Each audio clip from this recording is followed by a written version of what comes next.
صلاح الدین ایوبی سے پوچھا گیا، آپ مصر، شام، لبنان کے سلطان ہیں اور آپ کو کبھی مسکراتے نہیں دیکھا۔ انہوں نے جواب دیا، میں کیسے مسکراؤں جب بیت المقدس عیسائیوں کے قبضے میں ہے۔ نجومی نے بتایا کہ اگر آپ نے بیت المقدس کی طرف پیش قدمی کی تو آپ کی ایک آنکھ ضائع ہو سکتی ہے۔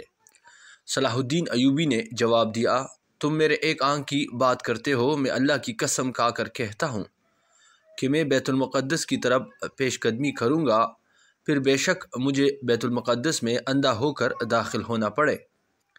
اور تاریخ گواہ ہے کہ یروشلم نے 88 برس تک ایک ایسے انسان کا انتظار کیا تھا جو آ کر اس شہر کو ظلم سے نجات دلوا کر دوبارہ وہاں اللہ اکبر کی گونج پیدا کرے گا۔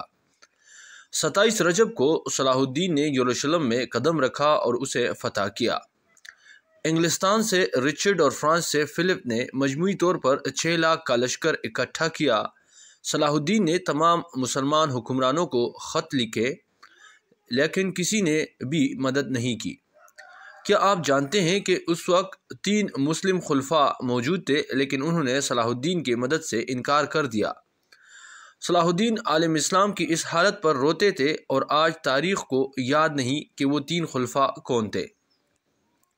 کسی کو ان کے نام یاد نہیں۔ 2 برس تک عیسائیوں کا یہ گھیراؤ قائم رہا۔ وہ اس طرح کیموفلاج تھے کہ صلاح الدین ان پر حملہ کرنے میں ناکام رہتے تھے۔